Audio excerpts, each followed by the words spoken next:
1966, I lived in Plainview, Texas. When I was 10 years old. And we got up very early one morning to take my brother to the airport. The shelling began about 7 o'clock in the morning as people were making their way to watch them.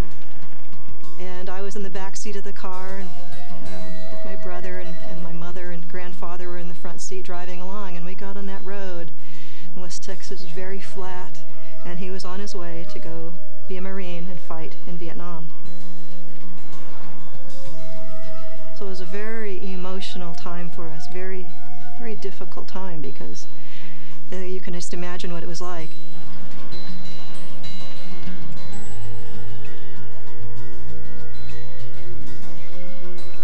There's no lights, very quiet. And we just got out on the road and looked out, and the stars were falling. It was falling, falling, falling. And we had no idea what it was.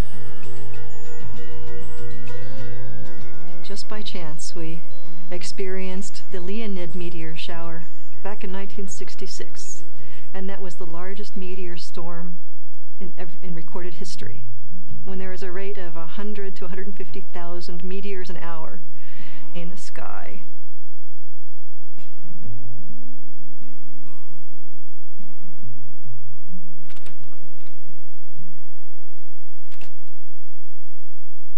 Jackie wants to land a spacecraft on a comet to see what's there.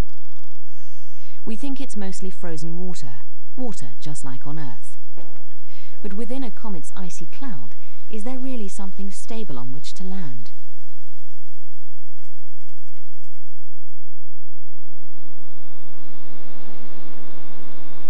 I would just like to know what it's like to stand on the surface of a comet. What's it like to look around? Do I see hills, mountains? Is there a cloud of dust rising around my feet? And I want to know this so I can go actually land a spacecraft there and help the engineers design these things. So for me, that's the key. Since pieces of comets don't fall to Earth like meteorites from an asteroid, it's led to a lot of speculation over the years about what they're made of. We had this idea of comets as these icy, dusty snowballs. When you think about that, you think of something beautiful and white, maybe a little bit tinged with some dust, that's spewing out gas evenly all over the whole surface. I think on a comet, it's going to be much harder and much blacker. The few pictures we had of Halley's Comet when it passed in 1910 suggested it was a wispy ball of gas and dust. But when spacecraft Giotto snapped a picture of Halley's core in 1986, our view of comets changed completely.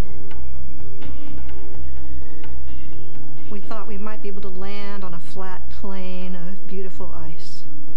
But with this picture, we know that it's a very tortured surface covered in a layer of dust. And we can't tell if this layer of dust is only a millimeter thick or 3 meters thick. And if we want to send a spacecraft to land anywhere here, we would like to know what we were landing in.